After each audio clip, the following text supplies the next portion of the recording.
নববর্ষের ঐক্যতান ফ্যাসিবাদের অবসান স্লোগানে ঢাকা বিশ্ববিদ্যালয়ের চারুকলায় চলছে বাংলা বর্ষবরণের শেষ মুহূর্তের প্রস্তুতি।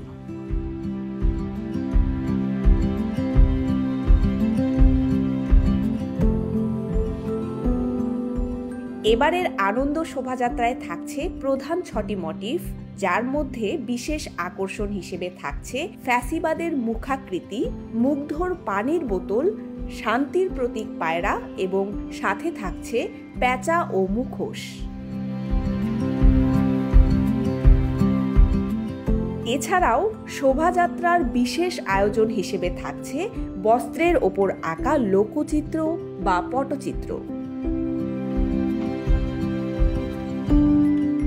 প্রতিবারের ন্যায় এবারেও বৈশাখের আগে থাকবে চৈত্র সংক্রান্তির আয়োজন সফল করতে সকাল থেকে মধ্যরাত পর্যন্ত কাজ করে যাচ্ছে শিক্ষক সহ বর্তমান এবং প্রাক্তন শিক্ষার্থীরা।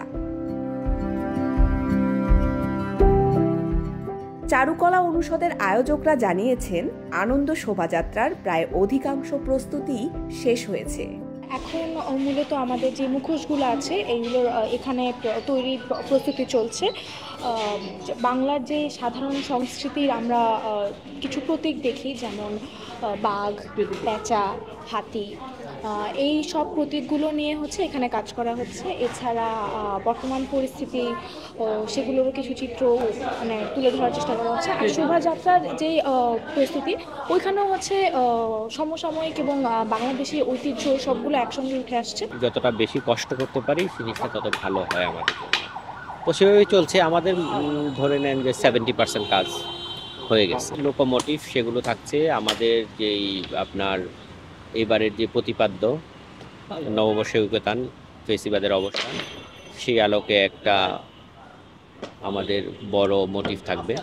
দেন আরও 5টার মতো মোটিভ আছেন, বড় স্ট্রাকচার যেটা বলি আমরা, সেটা মুখোশ যা হয় আমাদের বরাবর মতো তাই হচ্ছে, সরা হচ্ছে, ছোট পাখি হচ্ছে। তো এবার আমার প্রথম বছর চারুকলায়, তো প্রতিবার তো বাইরে থেকে দেখা হতো, এবার ভেতরের কাজ দেখতেছি, সবার একসাথে মিলিত চেষ্টায় কাজগুলো হচ্ছে, তো ভালো লাগছে সবাই মিলে কাজ করতে। এবার আপনার পটচিত্র সংযুক্ত হচ্ছে, আর ক্ষুদ্র নৃতাত্ত্বিক যে গোষ্ঠীগুলো আছে তারা আমাদের যে আদিবাসী তারা আমাদের এবার বৈশাখে অংশগ্রহণ করছে। তাদের কালচারাল প্রোগ্রামগুলো আমাদের এখানে হবে। আমাদের চৈত্র সংক্রান্তিও চলবে বৈশাখের আগে, এবং তারা আমাদের ঢাকা বিশ্ববিদ্যালয়ের যে ফ্যাকাল্টি অফ ফাইন আর্টসের আমাদের মঙ্গল শোভাযাত্রা থাকছে, তাদের সাথে সাথে আমাদের ক্ষুদ্র নৃতাত্ত্বিক যে গোষ্ঠী, তারা 30টা গোষ্ঠী আমাদের সাথে সম্পৃক্ত থাকছে, এবং তাদেরকে ঢাকা বিশ্ববিদ্যালয়ের সাথে সাথে বাংলাদেশ শিল্পকলা একাডেমি তাদেরকে অ্যাসাইন করছে।